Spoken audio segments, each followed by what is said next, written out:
Hi friends, എല്ലാവരും സുഖമായിരിക്കുന്നു എന്ന് വിശ്വസിക്കുന്നു. ഇന്ന് ഞാൻ സാസ് വ്ലോഗിൻ്റെ ഒരു പുതിയ വീഡിയോയുമായാണ് വന്നിരിക്കുന്നത്. ഇന്ന് തഞ്ചാവൂരിലുള്ള രാജരാജ മണിമണ്ഡപത്തെക്കുറിച്ച് പറയാനാണ് വന്നിരിക്കുന്നത്. ഓക്കെ, ശരി, നമുക്ക് വീഡിയോയിലേക്ക് പോവാം.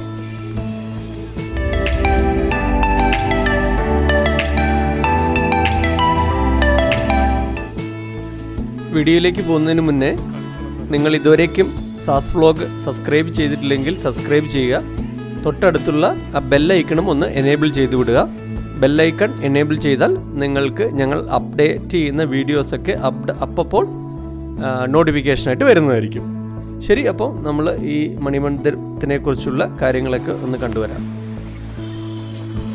തമിഴ്നാട്ടിലെ തഞ്ചാവൂർ ജില്ലയിലെ തെക്ക് ഭാഗത്തായിട്ടാണ് രാജരാജ മണിമണ്ഡപം സ്ഥിതി ചെയ്യുന്നത്.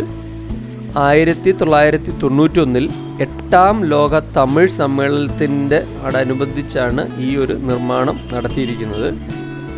ചോള കാലഘട്ടത്തിൽ നിർമ്മിച്ച കെട്ടിടങ്ങളുടെ മാതൃകയിലാണ് ഈ ഒരു സ്ട്രക്ചറും നിർമ്മിച്ചിരിക്കുന്നത്. നിങ്ങൾ ഈ പിക്ചർ കണ്ടാൽ തന്നെ നമുക്കത് മനസ്സിലാവുന്നതാണ്.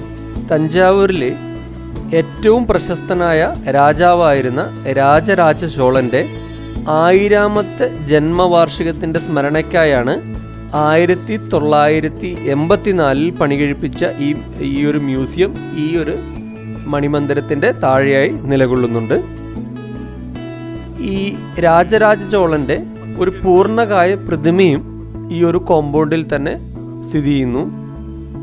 ഇതിൻ്റെ ചുറ്റിനും ചെറുതും വളരെ നന്നായി പരിപാലിക്കുന്നതുമായ ഒരു പൂന്തോട്ടവും അതോടൊപ്പം തന്നെ കുട്ടികൾക്കായിട്ടുള്ള ഊഞ്ഞാലുകളും സ്ലൈഡുകളൊക്കെ ഉണ്ട്.